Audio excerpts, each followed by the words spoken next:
What's up, guys? It is Dave. It is Duncan back from Metal Epidemic for another album review.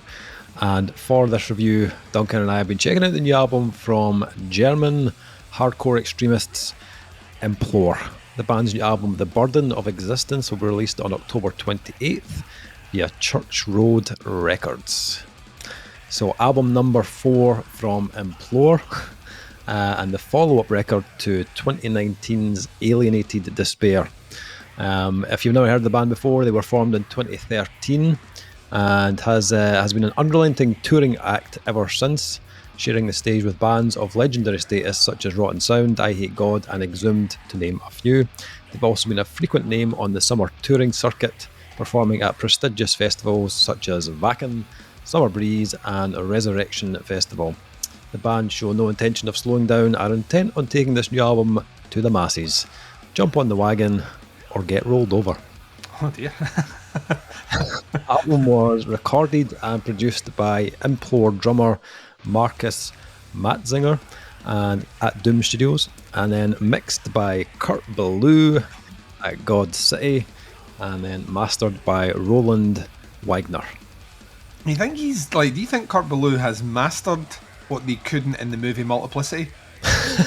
He must have. It's literally talk about him every week. He must have clones. There's no way around it. Otherwise, he does not sleep. And I'm someone that doesn't sleep, and I feel lazy. Yeah, it's unbelievable. I don't know how he does it. No idea. Implore. I said at the beginning, I said they're a hardcore band. That is not the full truth.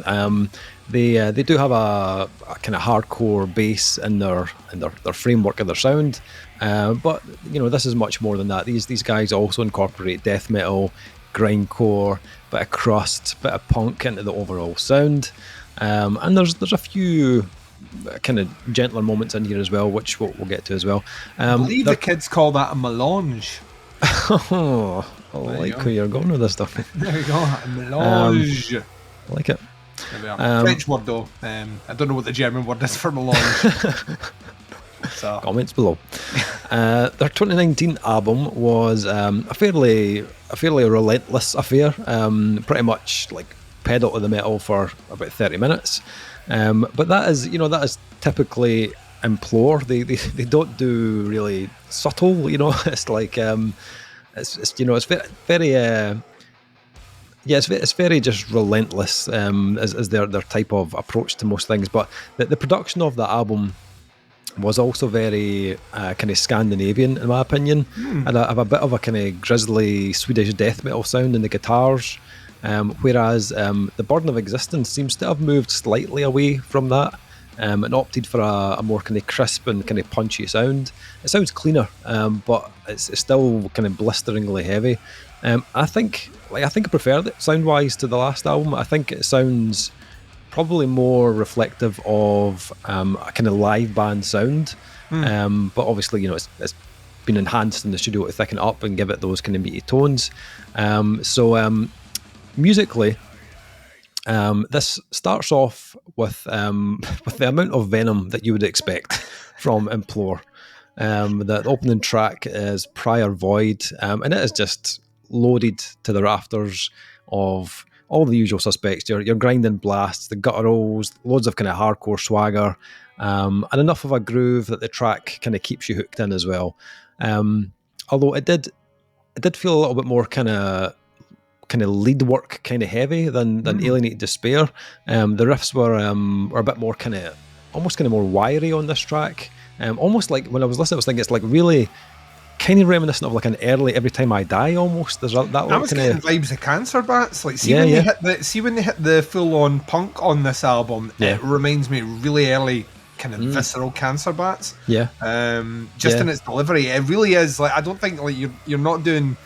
I mean, we're trying to do it justice, but the English language only has so many words. When this is an upfront cunt of an album, it really, really is. There is no, there's no airs or graces of anything. No, everything is right there. Yeah, all the way through. Yeah, kind of, for a more kind of modern reference, it reminded me a little bit of Vorvan. We've spoke about them before on previous podcasts and stuff. There's a little bit of that in there as well. The second track, which is the title track, was where I started to hear little kind of differences in the approach this time round. There's some kind of cleaner riffs and ideas kind of woven into that chaos. And one of them, I can't tell on this track whether it's another guitar doing a bit of lead work, or if there's a bit of, I don't know if it's brass or not, there's a sound comes into that. It used to come me. Yeah. Opt for guitar. Always opt for guitar. Unless there's brass somewhere else in the album, always opt for guitar. I thought it must be guitar, but it sounds almost like there's a kind of like smokiness to it that I was like, that can't be guitar surely, but I don't know. Maybe the band can clarify. But on the second track, there's a tone comes in. It's like almost like a lead sound. So I was like, it must be guitar, but it sounds kind of like saxophone or something like that. It's literally me. Like you have literally become me with the Abrams album, where I'm like that. I think it's a trumpet, and they're like, no, it's a effects pedal and a slide, and I'm like, it could be it then. It could be good. I mean, I'd be surprised if it was a saxophone, but you never know. Regardless, I loved it. I thought it was really cool, and I loved that kind of melodic sound coming in the background, and a really nice contrast in that track. The track kind of concludes with this like big, filthy, kind of chunky breakdown right at the end, so I was totally in my element at the end of that track.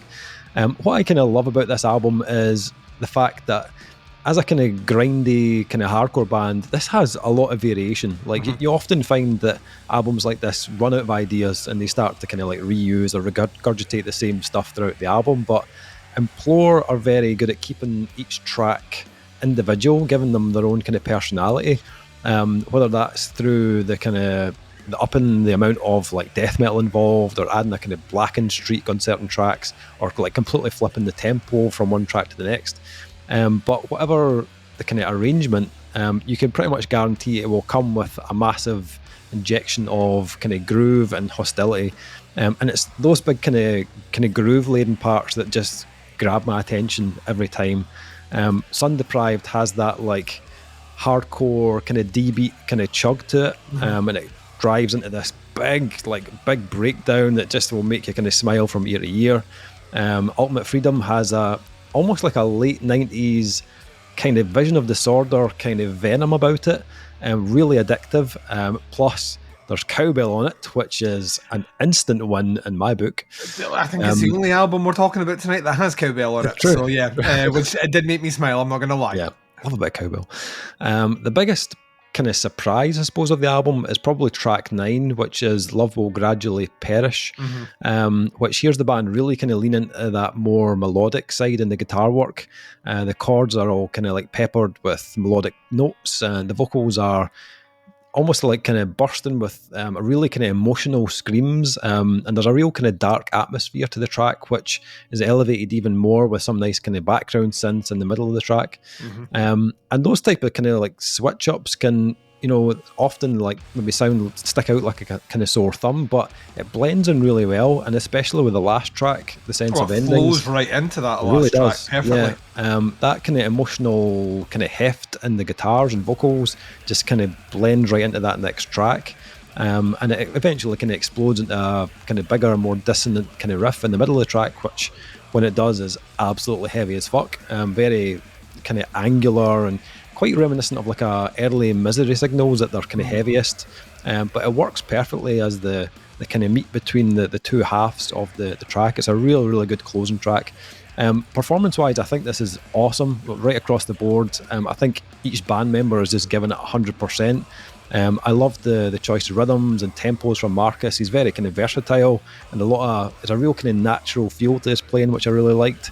Vocally it is utterly savage. Gabriel has just a fucking tone on him, and even though, you know, it sits mostly within that kind of abrasive side, he's got one of those voices that you can feel it. You know, it's just one of those voices like, wow, he is just emptying his soul out on every track. And he also plays guitar, and he's just as good a guitarist as well. I thought the kind of rawness and the punch of the production, I think, was perfectly suited to the music. I think the production almost elevates the tracks to that next level, giving them the impact that they need to kind of leave that lasting impression on you. Obviously, it's got, as I said, it's got a whiff of the Baloo about it. His style is very distinctive, but I think props need to go to the drummer Marcus, who's actually done a fantastic job of the recording and capturing the kind of raw tones of the instruments to work with. I think he's done a really good job. I really enjoyed this, and I enjoyed this kind of side to Implore. They haven't kind of deviated too much that it will piss off any long-time fans. But they've kind of pushed it enough just to give you an album that doesn't sound like a copy of any of their old albums. And I think at 35 minutes long, it's so easy to rinse and repeat this. I've been spinning this for the last 3 weeks, and it's so easy just to stick on 2 or 3 times in a go. I really enjoyed it. What about yourself? What did you think? This is like a bag of razor blades getting smacked across the side of your face. Honestly, this is my first experience of Implore, so I've not checked out any of the previous stuff. And you're right. I mean, it's unrelenting, but it's cleverly done. It's really cleverly done. You talk about those elements, which all sit kind of... Grind is not that far from death metal. Death metal isn't that far from hardcore, to be honest. I mean, if you heavy up the guitars, speed things up a little bit, you can make those switches in between. The difficulty becomes when you're using them for the song's benefit and when you're using them as a gimmick. And I think what you were saying is right. When you tend to use them as gimmicks, that's when an album will start to get a bit repetitive by the midpoint, because they're not actually there for the song. They're just cool for a headbanging moment or a really heavy breakdown or whatever. The actual way they've been composed into the tracks here is smart. So you get switch ups, but there's never too many. The tracks are never too long either. And as a result, you get enough of what you need from every part without it ever really taking a step beyond that.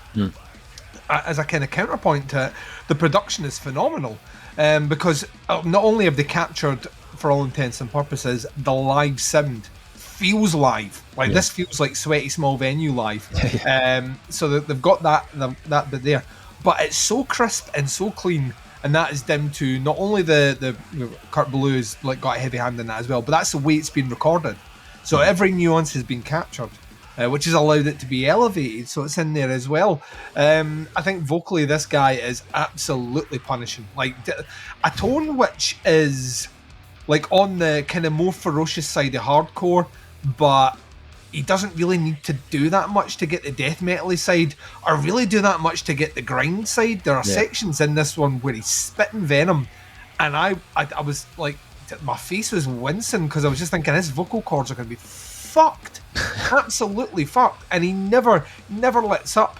There's I talked about the kind of Cancer Bats sort of punky side about them, which I love, because it really does mix things up.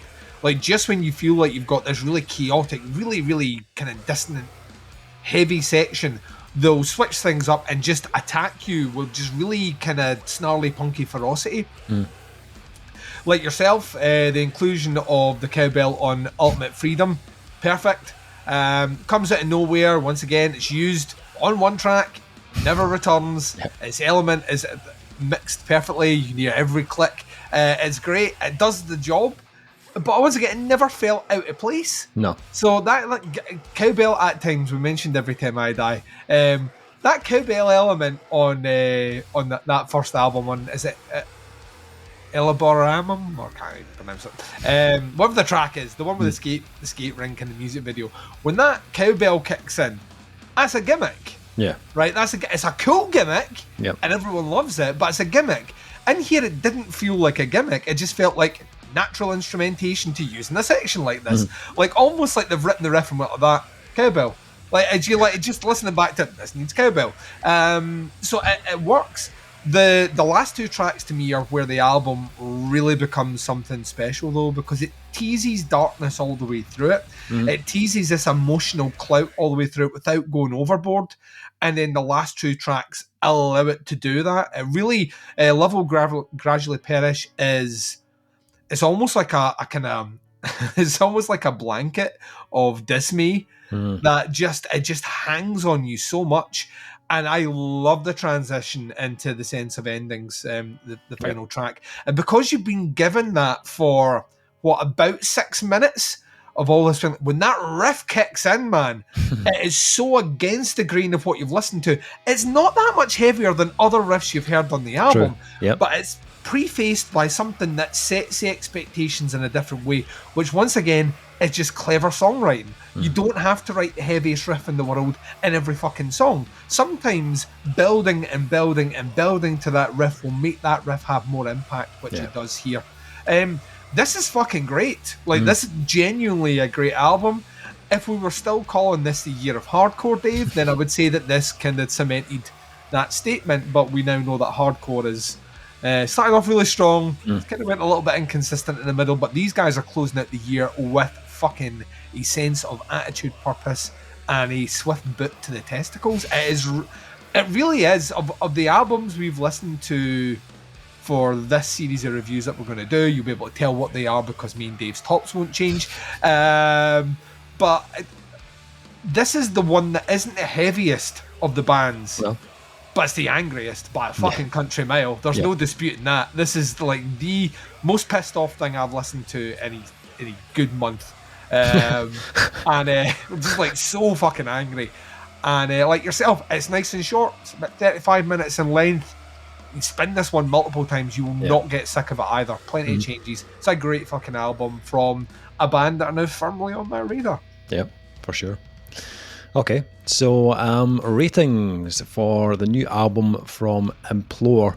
I kind of liked this from the get-go, to be honest. My first listen to this, and I was kind of fully in on it.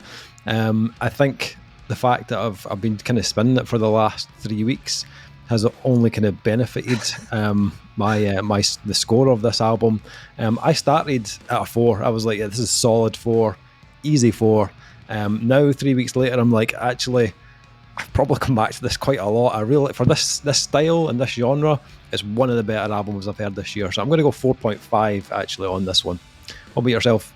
I've not had 3 weeks. Well, I did have 3 weeks, but I didn't listen to it until yesterday. It's a 4 for me. I think this is fucking great. It's a really, really, really great hardcore album. Yeah. And like you say, hardcore, but it has all the other elements in there. And also, I'm going to say, like, see if you're a fan of this band, like, you can't dislike them branching it. Like, if anything, they've picked elements that should make them less marketable. Yeah. Like, you know what sells really well? Grindcore. Let's shove it into this. Like, they really have captured just this is the sort of album that you want to see live. There's some albums where I'm like that. I could listen to half this album live. They could play this album in its entirety live, and I'd be smiling from fucking year to year. So, mission accomplished, lads. 4 out of 5. Nice.